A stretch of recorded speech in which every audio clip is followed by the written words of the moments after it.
me do it afterwards, because I don't have a pen here, and we can just, but we'll have time. We'll make time. Well, you might have, I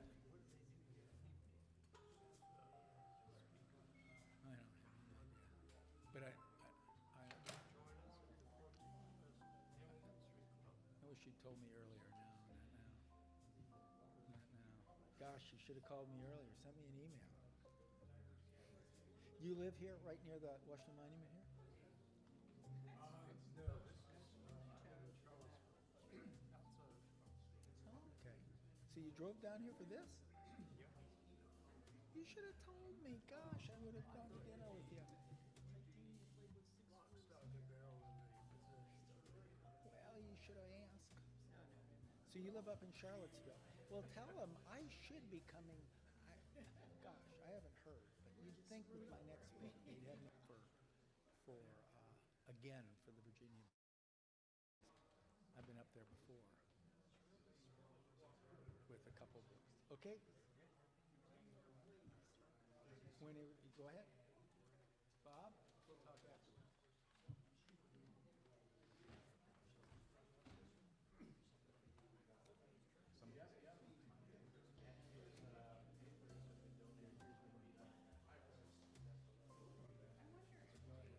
Well, thank you for humoring me. It's a different group.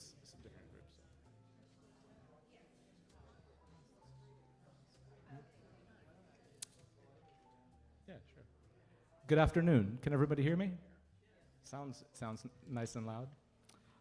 Welcome to the Enoch Pratt Free Library.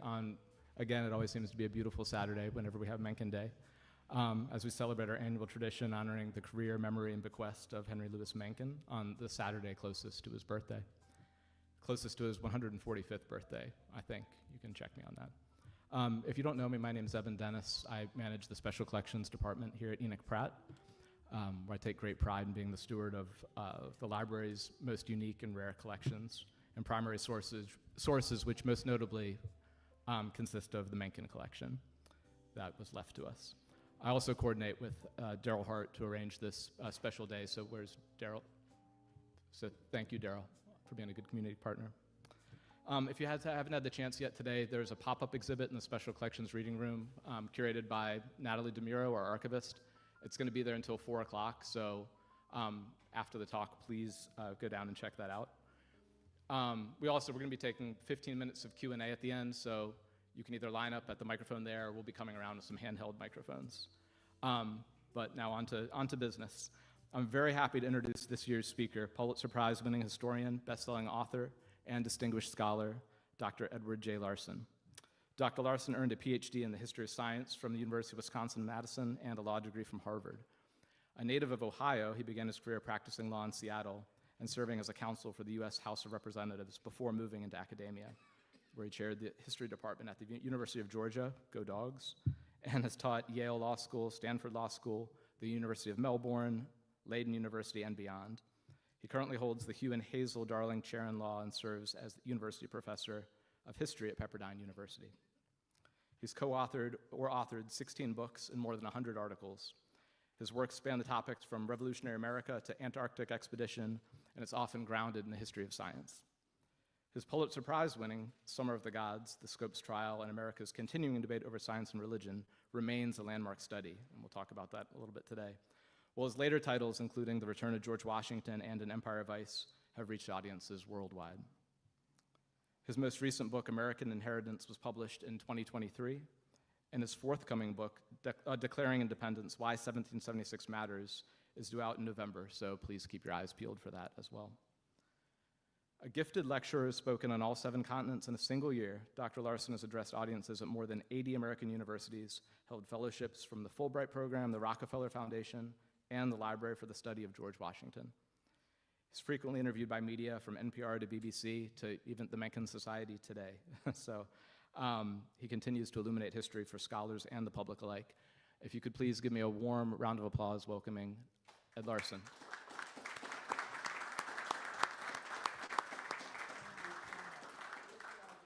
Great job.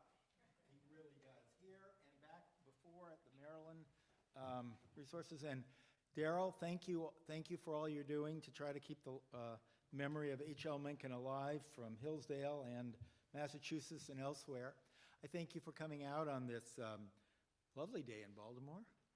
I wish you I know you probably wish you were outside and enjoying it. I was asked to speak at this annual Mencken event because Mencken is so closely tied with the Scopes trial.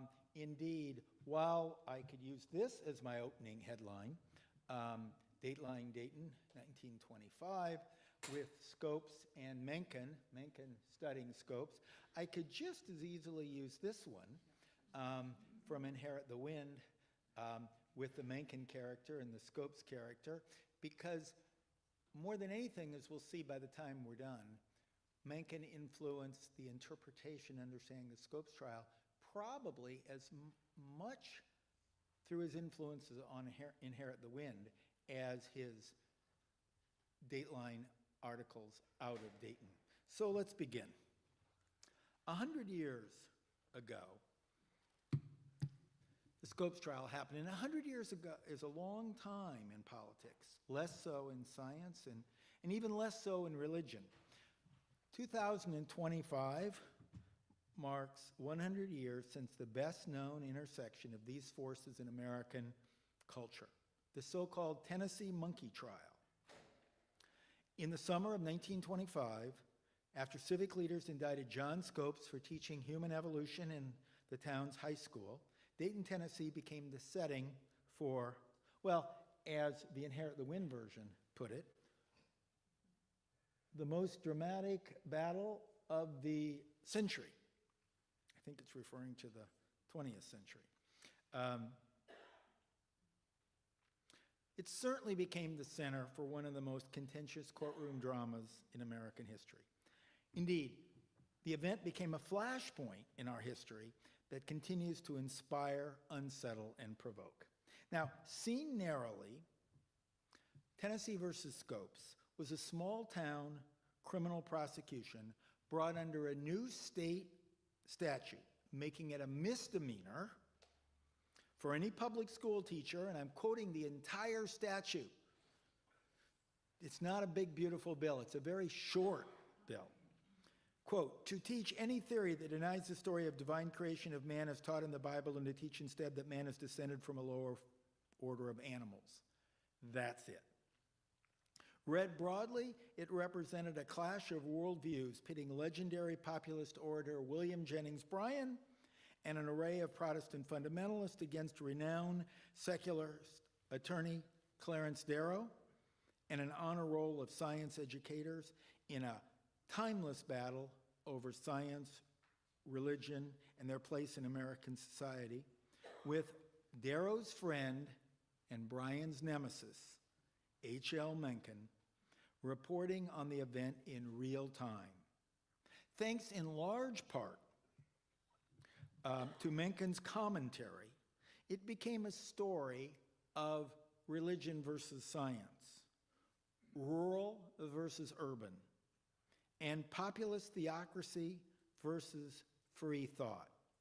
Quote, such obscenities as the forthcoming trial of the Tennessee evolutionist, if they serve no other purpose, at least call attention dramatically to the fact that enlightenment among mankind is very narrowly dispersed, Mencken wrote in his first report from Dayton. Going on, the so-called religious organizations which now lead the war against teaching evolution are nothing more at bottom than the conspiracies of the inferior man against his betters. They mirror very accurately his congenital hatred of knowledge. Mencken's take. But why Dayton of all places? Commentators asked the question then, as it did in an article in the St. Louis Dispatch. And people still wonder about it today.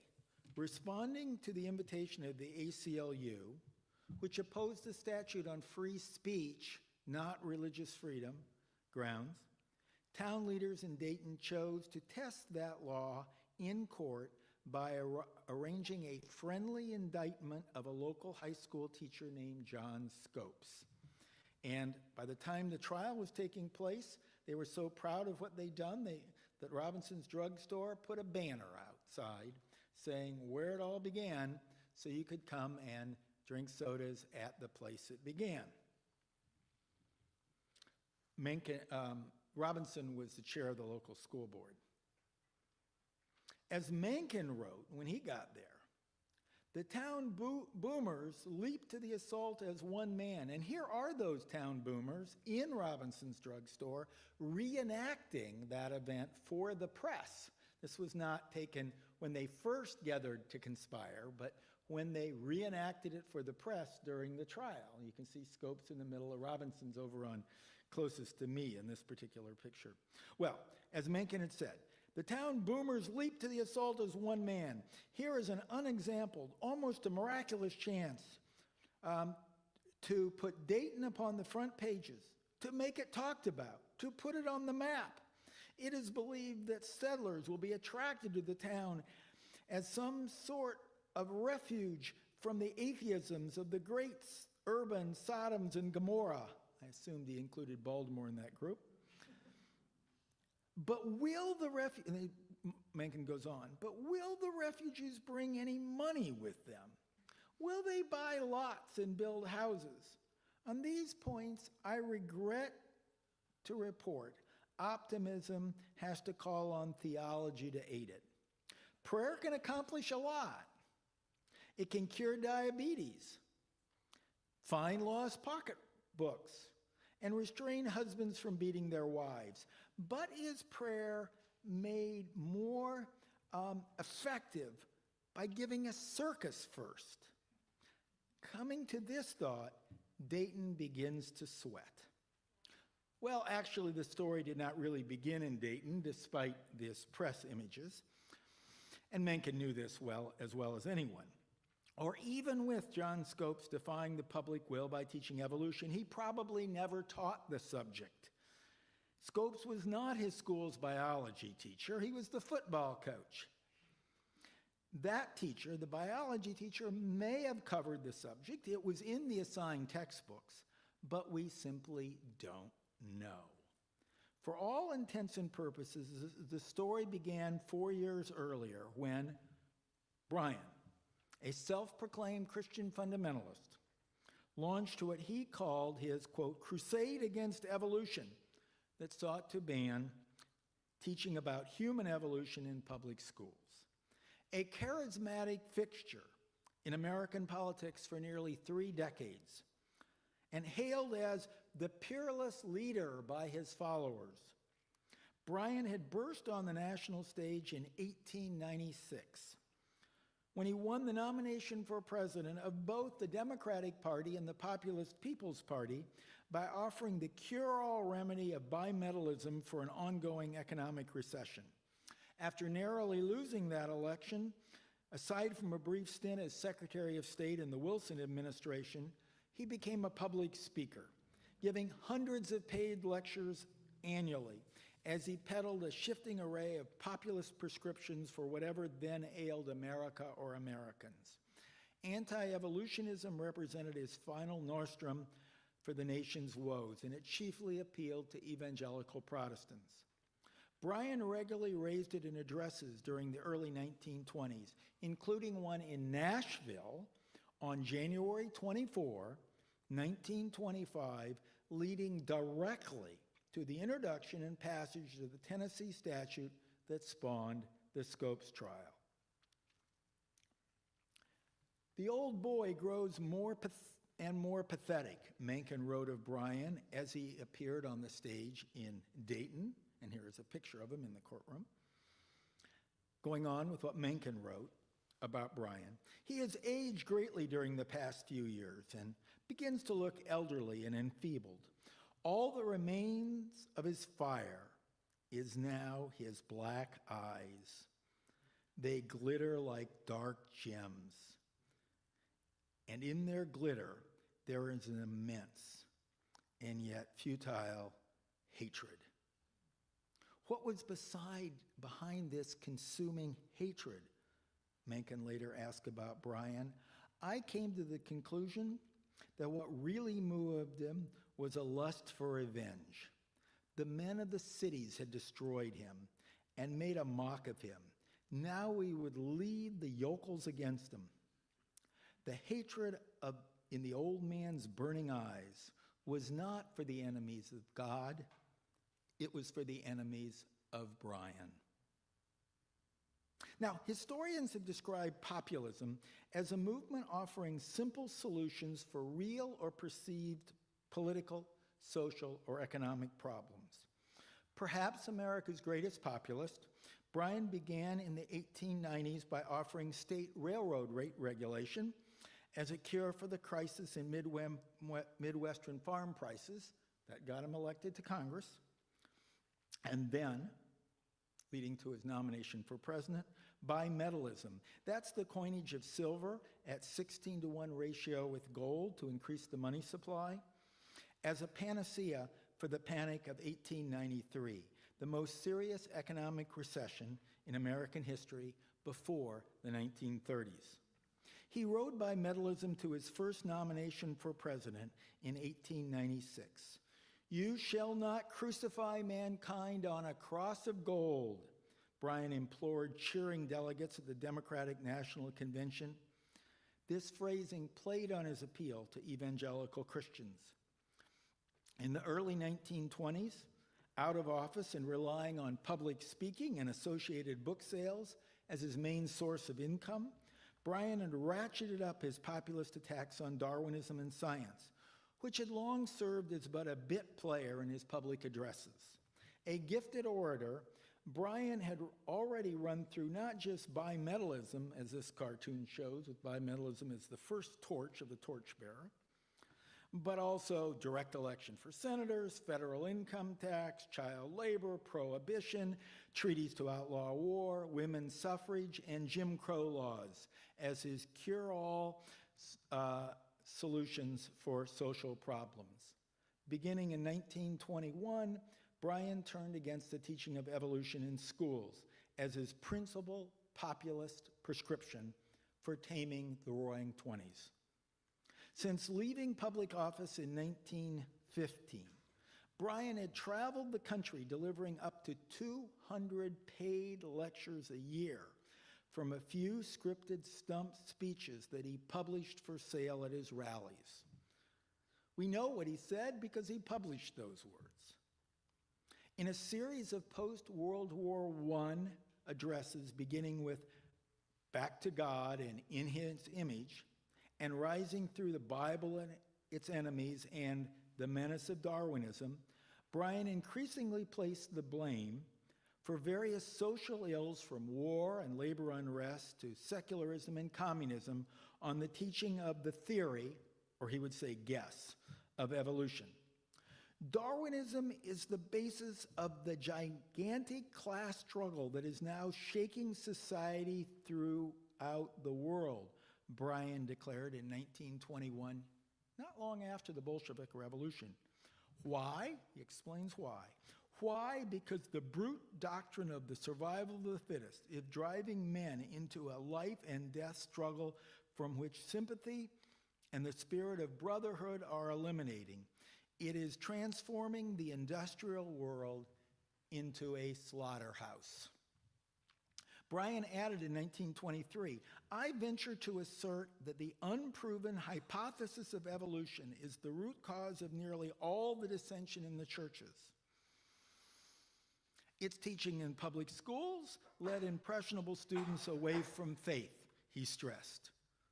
A year later, giving a widely reported version of his "It Is Written" speech to a national convention of Seventh-day Adventists in Mountain View, California, you can see him there, he's circled, Bryan boldly asserted, quote, "All," that's his word, "all the ills from which America suffers can be traced back to the teaching of evolution. It would be better to destroy every book ever written and save just the first 3 verses of Genesis." Well, so much for the Gospel of John. At least, he demanded, stop teaching Darwinism in tax-supported schools. Teachers in public schools must teach what the taxpayers' desire taught. Bryan told a joint session of the West Virginia legislature, the hand that writes the paycheck rules the school.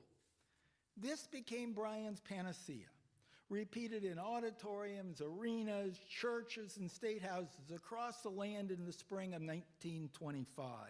The great commoner, as Bryan was widely known, only needed some state to accept and administer it. Tennessee became that state in March. From there, Bryan's populism and the anti-evolution crusade led directly to the Scopes trial in Dayton. He volunteered his services to assist the prosecution there, which drew in Clarence Darrow for the defense. And here's the two of them in the courtroom, posing for the press. The marquee matchup of Bryan and Darrow, litigating the issues of revealed religion versus naturalistic science and academic freedom versus popular control over public education, turned the trial into a media sensation then and the stuff of legend thereafter. It generated front-page stories, news stories around the country, broadcast live over the radio, and as I go through some of the images, you'll see the microphones. It became the subject of Broadway plays, Hollywood movies, and Nashville songs. Clearly, Scopes remains the best-known misdemeanor trial in American history. Its curious setting in a small Appalachian mining town, populated by those that Mencken caricatured as ignorant religious zealots, added to the event's memorable character.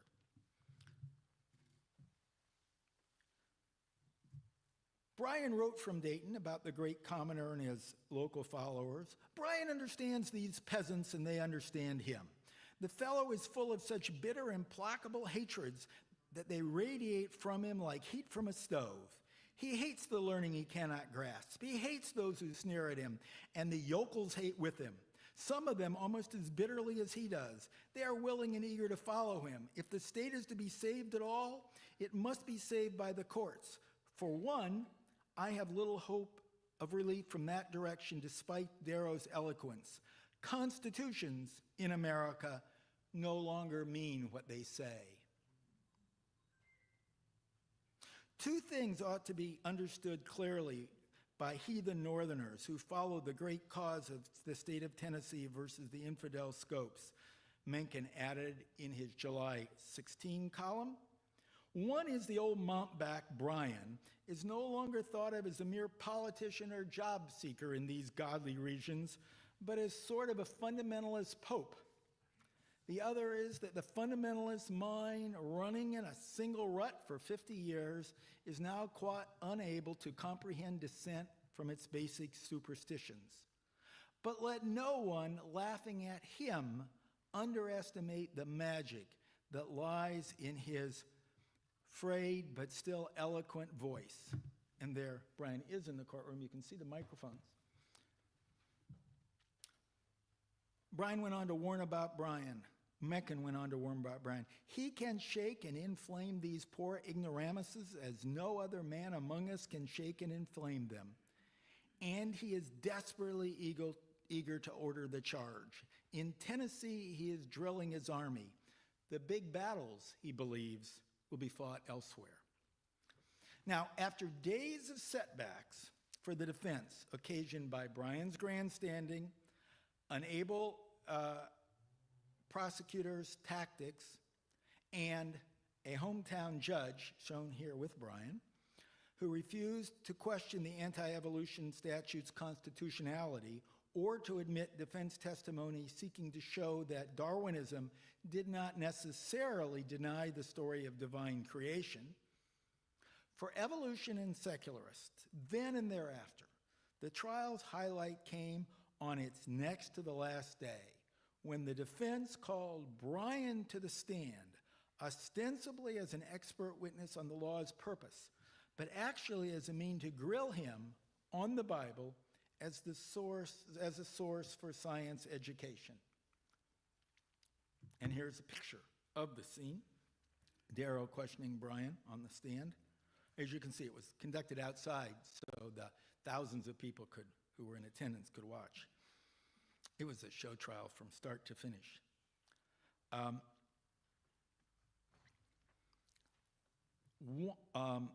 One day earlier, after reporting from the trial from the town of Dayton, and this is Mencken's report from a day before this event happened, all that remains is the formal business of bumping off the defendant. There may be some legal jousting on Monday and some gaudy oratory on Tuesday, but the main battle is over with Genesis completely triumphant. Mencken had left Dayton. Clearly, Darrow never left him in on the plan because he knew if he told anyone about the scheme, Brian would get word of it and wouldn't agree to testify. So Mencken had left Dayton and so missed seeing this legendary courtroom clash, even though he later weighed in extensively on its import. So, going to that actual confrontation, Darrow asking the questions of Brian, seated as a hostile witness. You claim everything in the Bible should be interpreted literally, Darrow asked Brian early in the interrogation. I believe everything in the Bible should be accepted as given there. Some of the Bible is given illustratively, Brian replied, leading Darrow to inquire about the biblical miracle of Jonah living in the whale or big fish for 3 days, to which Brian responded, I believe in a God who can make a whale and can make a man and can make both of them do what he pleases. Pressing the point, Darrow shot back, do you believe he made them? That he made such a fish and it was big enough to swallow Jonah? Brian answered in the affirmative. Yes, sir, let me add, one miracle is just as easy to believe as another. Darrow had made his point, or at least the point he wanted to make, regarding the scientific authority of revealed religion. But many Christians likely did not see it that way. Mencken observed, the crowd, of course, was with Brian. At other times, another scene from above, from the looking down, at other times, Brian conceded points of biblical interpretation widely accepted by conservative Christian scholars of his day, but perhaps not by evangelical lay people.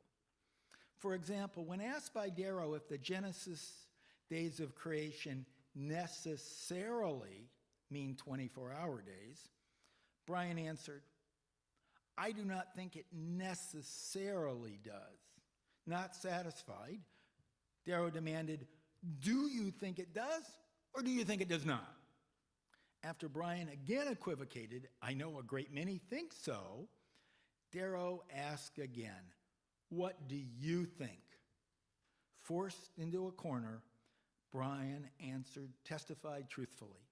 I do not think it does, but I think it would be just as easy for the kind of God that we believe in to make the earth in 6 days, or in 6 years, or in 6 million years, or in 600 million years.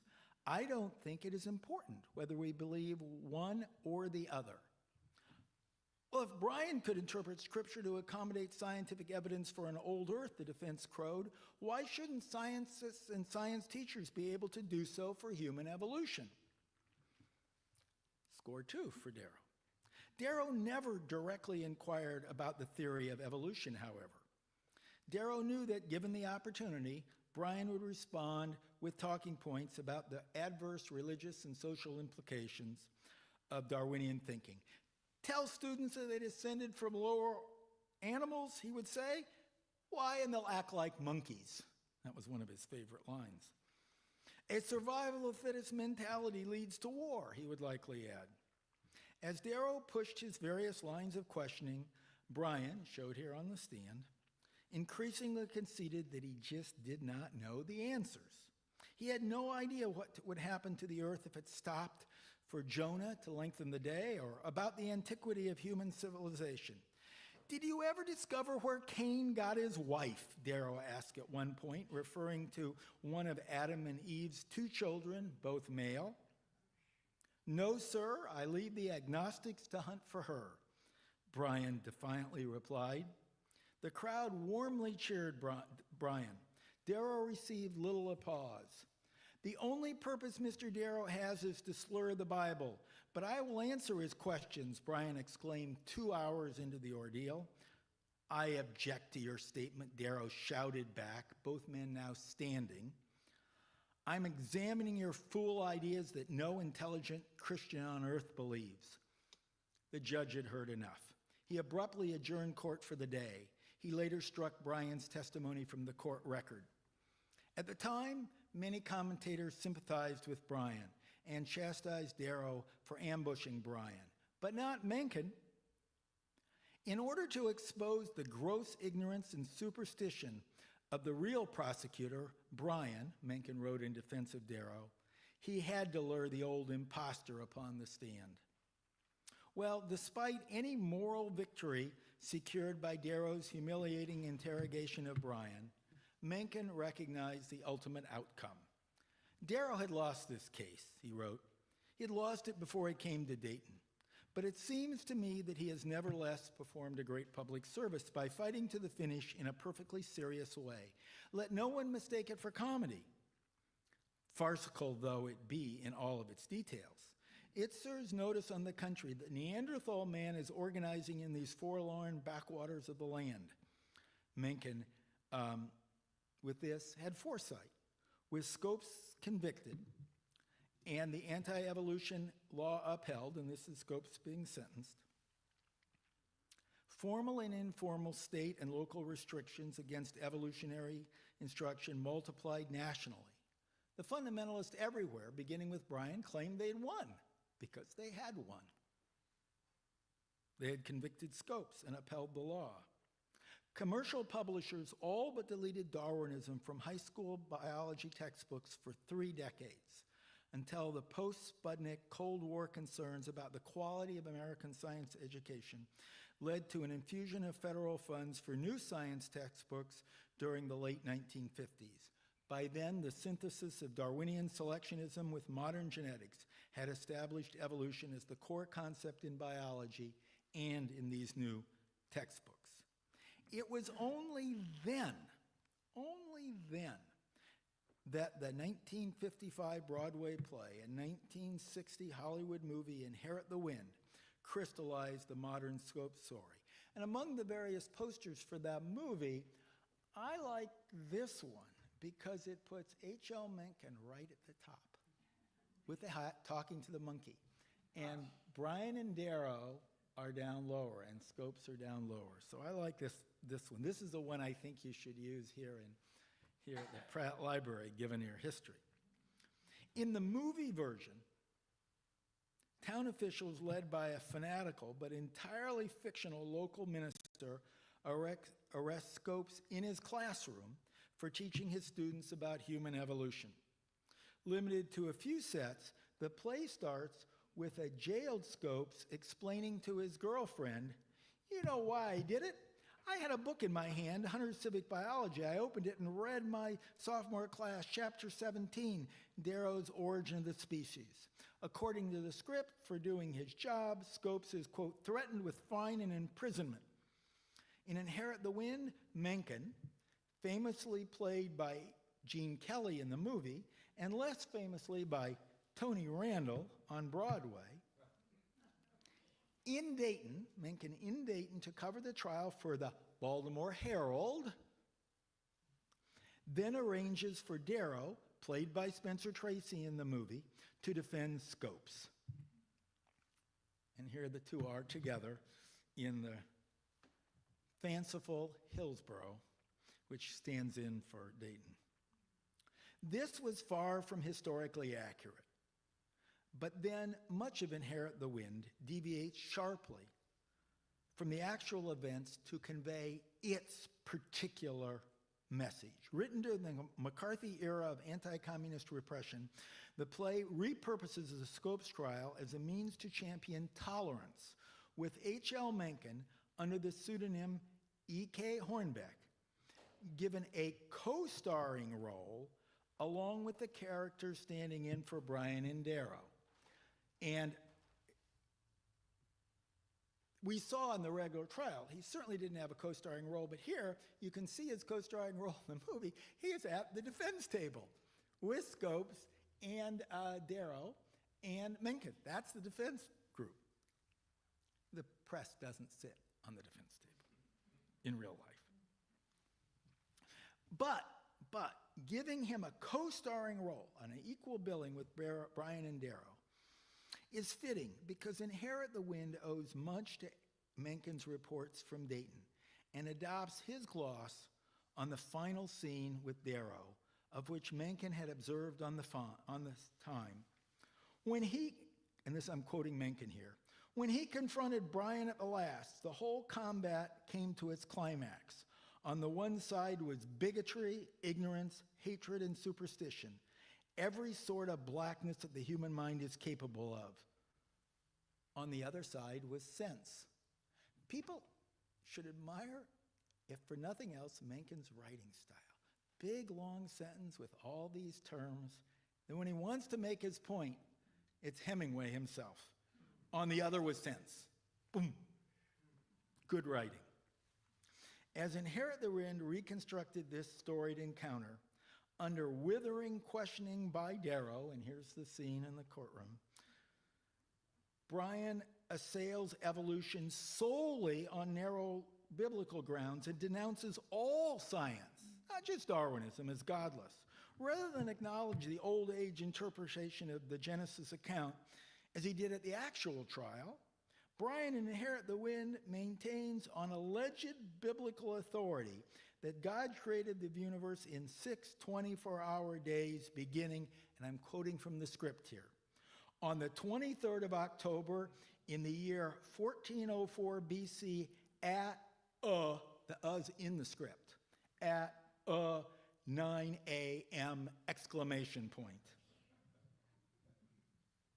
By the end of his Inherit the Wind testimony, Brian is totally befuddled by Darrow's relentless interrogation.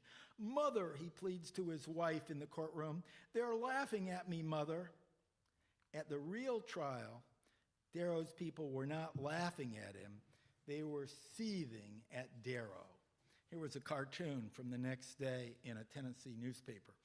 Brian, the man of faith, and Darrow, the look-down, dark agnostic.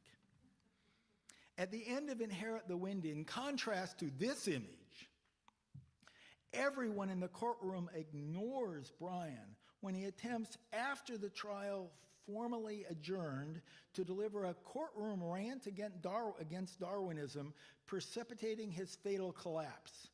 He is carried off the stage incoherently, delivering an undelivered presidential address supposedly from 3 decades earlier. To ensure that viewers get this point, writers of Inherit the Wind have Scopes ask Darrow after the jury has convicted him, "Did I win or did I lose?" Darrow answers, "You won. Millions of people will say you won. They'll read in the papers tonight that you smashed a bad law, that you made it a joke." When Darrow, still in the court, hears that Brian has died, Inherit the Wind rendition of the story has Darrow quote from the Bible, "He that troubleth his own house shall inherit the wind, and the fool shall be the servant of the wise at heart." On stage, at the end, Darrow, in this Inherit the Wind version, picks up a copy of the defense's copy of Origin of the Species and the judge's Bible, and after balancing them thoughtfully, as you see here, and this is quoting from the script, after balancing them thoughtfully, as if his hands were scales, the stage directions direct the attorney to jam them into his briefcase side by side, and then walk off to Leslie Uggams singing the Battle Hymn of the Republic. The message is clear. Even in Dayton, the Scopes trial ended in defeat for anti-evolutionism and a triumph for the best in science and religion. When the actual trial ended, neither Mencken, as I have noted, nor most other commentators saw it as a clear victory for the defense. To the contrary, in the immediate aftermath, many newspaper editorials depicted the trial as inconclusive and predicted the anti-evolution controversy would simply intensify, snowball as a result of it. Tennessee, Mencken wrote, now sees its courts converted into camp meetings and its Bill of Rights made a mock of by its sworn officers of the law. There are other states that had better look to their arsenals before the Hun is at their gates. When Bryan died unexpectedly in Dayton a week after the trial, he was lionized by millions. Crowds lined the railroad track as a special train, seen here departing Knoxville, carried his body to Washington for burial at Arlington National Cemetery in a state funeral of sorts, with every one of the pallbearers being a sitting U.S. senator, while fundamentalist leaders competed to carry on Bryan's crusade against teaching evolution. Upon learning of Bryan's death, presumably referring to the stress of their verbal assaults on an aged, overweight diabetic, Mencken privately boasted, well, we killed the son of a bitch. Exactly who he meant by we, I don't know, but it clearly included him. He thought, deep in Mencken's heart, he believed that words mattered and words carried power. But, of course, famously, Mencken, in public, delivered his trademark secular witticism, God aimed at Darrow, missed, and hit Bryan instead. He continued savaging Bryan for weeks following his death. Indeed, after enduring 3 months of pious eulogies for Bryan, Mencken wrote of the fallen crusader, his place in Tennessee hagiography is secure. Why, if the village barber saved any of his hair, then it's curing gallstones down there today. Mississippi followed Tennessee in outlawing the teaching of evolution in 1926, and by popular initiative that garnered nearly 2/3 of the statewide vote, 2 years later, Arkansas joined its neighbors in making it illegal for public school teachers, and I'm quoting their statute, to teach the theory or doctrine that mankind ascended or descended from a lower order of animals. An anti-evolutionist college named for Bryan soon sprouted in Dayton and has expanded over time. The growth of Bryan College tracked larger developments within American Christianity. Protestants' conservative wing has grown at the expense of its mainstream center and modernist wings. Creation science, committed to advancing scientific arguments for a more literal reading of the Genesis than Bryan ever countenanced, has taken root among evangelical and charismatic Protestants. The years since the Scopes trial are pockmarked with efforts at state and local level, not only to limit the teaching of evolution in public schools, but to balance it there with instruction in creation science and intelligent design, but also to advance sectarian values in education through creation-friendly Christian academies or homeschooling. Anti-evolutionism did not die at Dayton. Bryan's brand of Christian popularism survives in America, and with it, so does the legacy of the Scopes trial. Mencken's after-the-fact musings of the Scopes trial bear repeating 100 years later. So allow me just to give the last word to Mencken on this, his day. Reflecting in its immediate aftermath, Mencken wrote, "The meaning of religious freedom, I fear, is sometimes greatly misapprehended. It is taken to be a sort of immunity, not merely from governmental control, but also from public opinion. A dunderhead gets himself a long-tailed coat, rises behind the sacred desk, and amidst such belges with gang a Hottentot. Is it to pass unchallenged? If so, then what we have is not religious freedom at all, but the most intolerable and outrageous variety of religious despotism. I do not know how many Americans entertain the ideas defended so ineptly by poor Bryan, but probably the number is very large. They are preached once a week in at least 100,000 rural churches and are heard, too, in the meaner quarters of the great cities.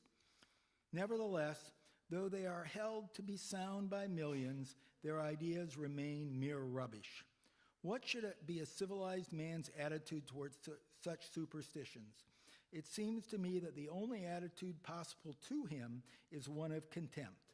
That is what Darrow did at Dayton, and the issue plainly justified the act. Bryan went there in a hero's shining armor, bent deliberately upon a gross crime against sense. He came out a wretched and preposterous charlatan, his tail between his legs. Few Americans have ever done so much for their country in a whole lifetime as Darrow did in 2 hours. Mencken on the Scopes trial. Thank you.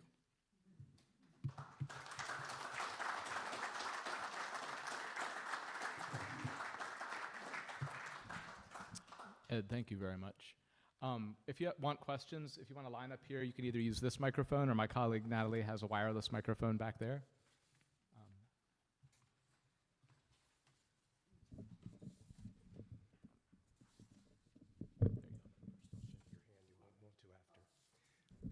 This is the Mencken Day celebration, and you realize that the Enoch Pratt Free Library is now taking his collection out of its prestigious location and dispersing it in a way. Mencken was a great writer. His namesake is now Dwight Wickham, who writes for McPaper, that is USA Today. He works for Gannett. So we're replacing the incredible wordplay of Mencken, incredible brilliance. As you pointed out, words do matter, but now we're replacing Mencken with Wickham. It's wrong. We're going in the wrong direction. So with all due respect to Pratt, and I've been coming to Pratt since I was a child, I find this a despicable and an outrage, a despicable and a most outrageous act on Pratt changing the Mencken room. And you were here for it. You did an excellent job. You're wonderful. Thank you. I hope you. I just want to the collection's still available. Mencken accurately. I hope you think I captured Mencken. The collection's still available if anyone wants to talk to me at her. The room's going to be called something else. Yeah. That's wrong. All right. That's wrong. If you want to talk about that afterwards, that's fine.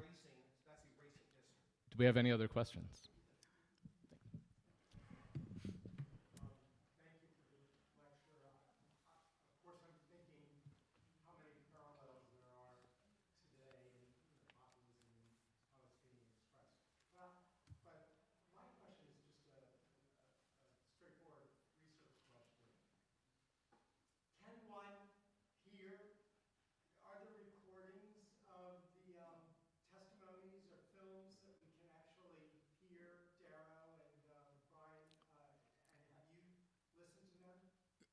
Great question. You can see them. The entire trial was filmed. In fact, some of those pictures you could see in the back corner of the newsreel cameras. And they filmed the entire trial, and it was, in fact, in Dayton. They plowed over I think it was a cornfield, for the first landing strip in Dayton. And the planes would come in and get the film and fly them to Baltimore and to Cleveland and to New York to show them in movie halls where they would, of course they were silent movies then, where they would read the transcript along and so people could watch it. And we do have those films. You can get a lot of them just on the internet now. A lot of just floated onto the internet and you can watch chunks of it. They get offered for sale sometimes, pieces of them. The Smithsonian has a bunch of them. I've seen those. Unfortunately, and this is tragic, I think, for me as a historian, but it was broadcast live nationally by WGN, the Chicago newspaper, and Chicago, of course, was the home of Clarence Darrow, world's greatest newspaper, WGN, and they broadcast it nationally. They set up a collection of lines, but they broadcast it live, which in those days meant you didn't make a recording. So there was no recording made. And believe me, they have looked hard, I've looked hard to try to get it. So there isn't a recording. Now, we have a lot of speeches by Darrow and Bryan that have been recorded.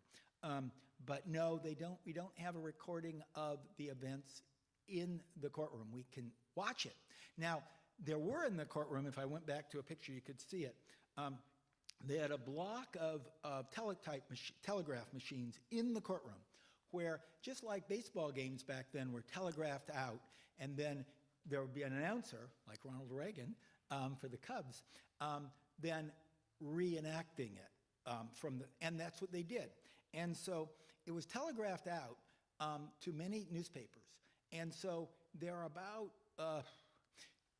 virtually every newspaper of any size in America printed a word-for-word transcription. Now, these word-for-word transcriptions, people with the telegraph, don't get every detail exactly right. So when I was working on my book, I read many different versions of them because you read the LA Times, you read the Atlanta. No, it wasn't the Constitution that had it. It was a journal, I think. The Atlanta Georgian, the Hearst newspaper. And a couple of the New York papers. You can buy the Cincinnati newspaper's version of it under the title World's Greatest Newspaper. That was then published by a publishing house out in Kansas, and it's still available. It's now republished by Bryan College. But you can read them, and they're pretty close. So everybody was reading the trial the next day. It was the next day, printed word for word, usually starting on the front page and then continuing on the inside. But unfortunately, when you get to so we can see them, but when you get to the hearing them, no, WGN did not record the live broadcast that people were listening to all over the country. Good question, though. Any other? Yes. In the current political climate, if the Scopes trial were held today, do you think the result would be the same? Yeah. Yeah, I think so. Very, very nice presentation. Actually, he more or less stole my question. But I was just wondering if you see any major differences between the push and pull between science and religion at the time, 1925 versus today. How are they different? How are they still the same? I hesitate to ask that question because I like to stay in my lane of things I know, and I'm not an expert on today. So I really can't answer that question. I can talk about 1925 and the push and pull in 1925. I can't fairly, he asked me instead a legal question, and I'm also a lawyer and teach constitutional law, and so I could answer that question. But the push and pull, there's so many nuances today. I'm just not an expert on the situation today. I have to, I don't want to say something I don't know.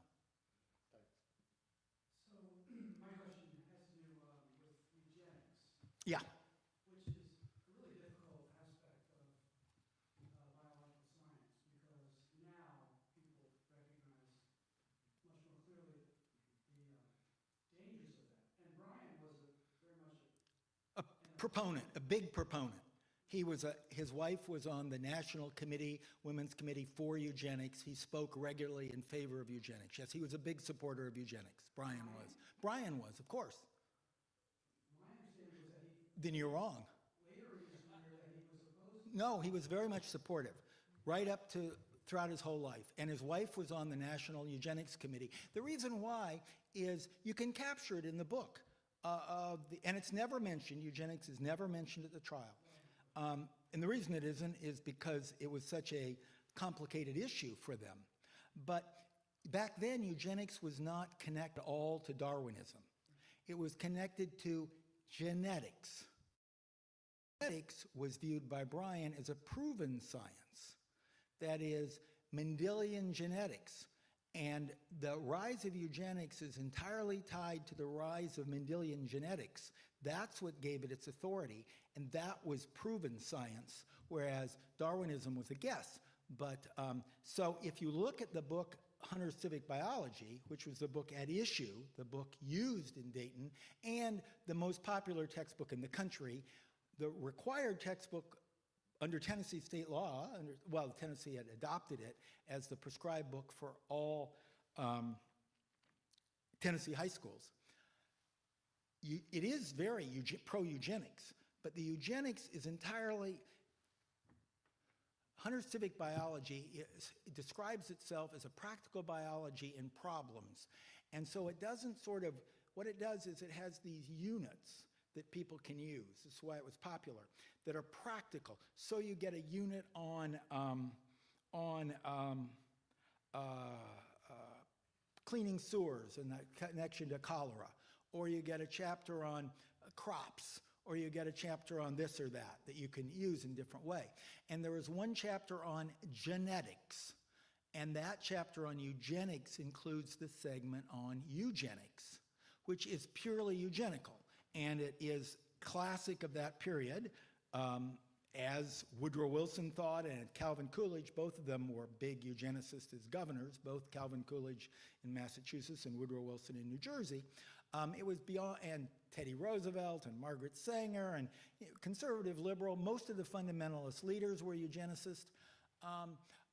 John Roach Stratton in New York. And what they believed was, and it wasn't really racial, it was that there are defective genes running within populations, and those need to be cured. They were wrong because they had a Mendelian view of genetics. I've written whole books on this. And the Mendelian view with pea plants is they're either tall or short. So they figured human genes work the same way, and you're either feeble-minded, which was the word they'd use back then, or not feeble-minded. You're manic depressive or you're not. You know, you have brown eyes or blue eyes. It was either or. And therefore, if that was true, eugenics would work. The problem is that genes like intelligence, despite what Elon Musk thinks, who uses this to breed his children, as everyone knows, you know how he uses test tube babies and picks them for intelligence. Things like intelligence, there are thousands of genes that impact intelligence. There are hundreds of thousands of genes that impact different traits. I mean, it's really complicated. And therefore, you can't go out and pick and choose. You can for some, like Tay-Sachs, Huntington's disease. There certainly are Mendelian diseases, but most of the conditions, and maybe one of the breast cancer genes, things like that, but most of these traits are multifactorial in a very complicated fashion that maybe AI can figure out, but certainly they couldn't figure out with and that was the failure of eugenics, and that became realized in the 1930s, and so eugenics passed out of favor. It wasn't as simple as it was, but when Brian was still alive, it was still viewed as good science. Now, Darrow was, oddly enough, Darrow was opposed to eugenics, not really in theory, but Darrow was like Mencken. He didn't trust the government. And therefore, he did not, so he fought eugenics, but he fought it on the grounds that you can't trust government to mandate it. We can try to encourage people to learn, but government can't be trusted with this power because government is corrupt. And that was Darrow's, deep-seated belief. And Mencken becomes an odd character in playing that difference because he also was distrustful of government. Yeah. That was a great question. I would never have expected it to go that way as well. Remember, Brian believed in government. Government could solve problems, so eugenics works. It's natural for him. So again, as a researcher, what did you find, and you clearly were probably conversant with this area already, but in your research, what did you find that surprised you, that you would have not expected? Just this question obviously is an example for me. I would not have guessed the right answer to this, but did you come across anything that surprised you, shocked you, startled you that we should know about? Well, I suppose how wrong Inherit the Wind is. I mean, how much it's pure fiction. And over time, how much people believed it. And it comes in part because Inherit the Wind builds on the book Only Yesterday, which was the second best-selling book of the 30s, second only to Gone with the Wind, another book about wind. But it was by a journalist. I think the editor of, was it Harper's? It was the editor of one of the big magazines, wrote a book about the 1920s, only yesterday, in the 30s, looking back. And it makes the Scopes trial the pivotal event, which it became in American textbooks. The Scopes, if you look by the 1950s and 60s, the most popular history textbooks by Hofstadter or by Bernard Bailyn or Luchtenberg, or you name them, they tend to make the Scopes trial the pivotal event of the 20s. It was in 1925, and so they showed it rural, urban,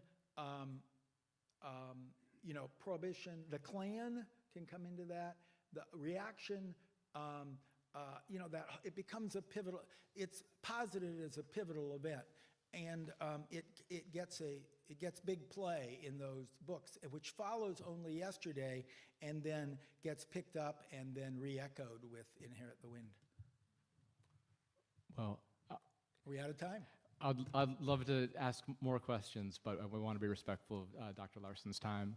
At this point, if you all could join me in giving one more round of applause for Dr. Larson. Thank you so much for coming out. And if you want to hang out or go appreciate back your down to the interest. annex to see the exhibit, please do that. Thank you.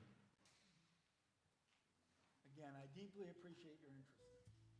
I'll be around for a little while I'm unplugging.